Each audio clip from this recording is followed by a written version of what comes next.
Good afternoon, good morning, good evening, good night, from wherever you are joining me from. Thank you for joining me again. If you are just joining me, I'm Joseph, and I love reading The Course in Miracles. I chose to read the complete text version out loud, on camera, on screen, and send it to as many open, willing minds as possible so that this message can be received by others, as many others as possible. So if you're just joining me, you chose right. Thank you for choosing yourself and choosing healing, as this book is a facilitator for healing. And I would like to welcome you to like this channel and subscribe to this channel to receive every reading that I post on here.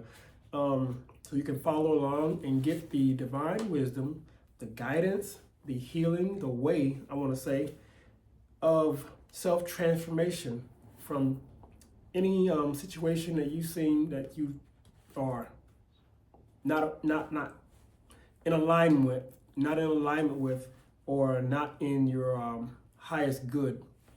So I began, of course, like I said in the beginning of this book, the text, and I am today chapter 4, section 5, the ego body illusions. And without further ado, I will continue. The ego body illusions. All things work together for good. There are no exceptions except in the ego's judgment. The ego exerts maximum vigilance about what it permits into awareness. And this is not the way a balanced mind holds together. The ego is thrown further off balance because it keeps its primary motivation from your awareness and raises control rather than sanity to predominance. The ego has every reason to do this, according to the thought system which gave rise to it and which it serves. Sane judgment would inevitably judge against the ego and must be obliterated by the ego in the interest of its self-preservation. A major source of the ego's off-balance state is its lack of discrimination between the body and the thought of God. The thoughts of God are unacceptable to the ego because they clearly point to the non-existence of the ego itself. The ego therefore either distorts them or refuses to accept them. It cannot, however, make them cease to be. It therefore tries to conceal not only unacceptable body impulses, but also the thoughts of God, because both are threatening to it. Being concerned primarily with its own preservation in the face of the threat, the ego perceives them as the same. By perceiving them as the same, the ego attempts to save itself from being swept away, as it would surely be in the presence of knowledge. Any thought system that confuses God and the body must be insane. Yet this confusion is essential to the ego, which judges only in terms of threat or non-threat to itself. In one sense, the ego's fear of God is at least logical, since the idea of him does dispel the ego. But fear of the body, with which the ego identifies so closely, makes no sense at all. The body is the ego's home by its own election. It is the only identification with which the ego feels safe, since the body's vulnerability is its own best argument that you cannot be of God. This is the belief that the ego sponsors eagerly, yet the ego hates the body because it cannot accept it as good enough to be its home. Here is where the mind becomes actually dazed. Being told by the ego that it is really part of the body and that the body is its protector, the mind is also told that the body cannot protect it. Therefore, the mind asks, where can I go for protection? To which the ego replies, turn to me. The mind, and not without cause, reminds the ego that it has itself insisted that it is identified with the body, so there is no point in turning to it for protection. The ego has no real answer to this because there is none. But it doesn't have a typical solution. It obliterates the question from the mind's awareness. Once out of awareness, the question can and does produce uneasiness, but it cannot be answered because it cannot be asked. This is the question that must be asked. Where can I go for protection?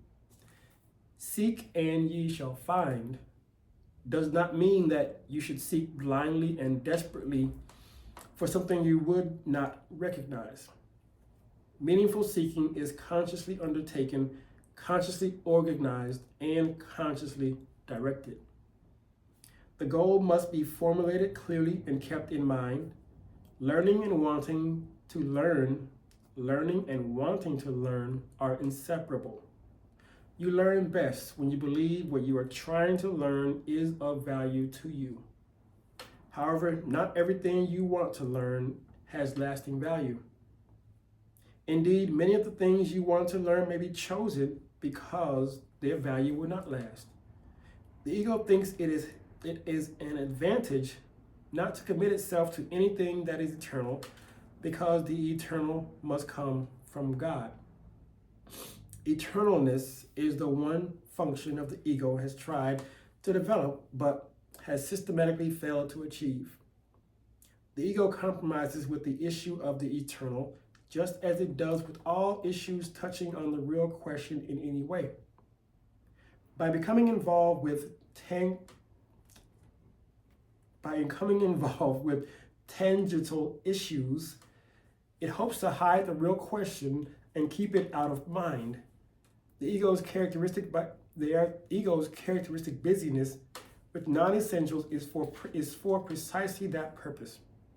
Preoccupations with problems set up to be incapable of solution are favorite ego devices for impeding learning progress. In all these diversionary tactics, however, the one question that is never asked by those who pursue them is, what for? This is the question you must learn to ask in connecting with everything. What is the purpose? Whatever it is, it will direct your efforts automatically.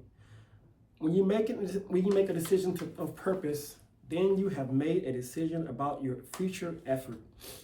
A decision that will remain in effect unless you change your mind. That concludes section 5 of chapter 4. I want to ask you to excuse me if you so choose to. I'm still a little nasally and stuffy from a couple of days ago. I'm recovering from that, and tonight it showed in my voice. And like I said, if you so choose to, excuse me. But I desire still to get this message out as daily as possible, as daily as my personal and my work schedule permits me to do so. If you enjoyed this reading tonight, I want to say thank you for being here and showing up for yourself for this healing. And don't forget to like and subscribe to this video so that this video can be put out and seen by many, many more. So this message can be received by many, many more minds ready and willing to receive the healing. This message, this book, is the Course in Miracles. It is a required course. The only thing that is not required of it is the length of time you take to complete it. Thank you again for reading with me, and I will see you again next time.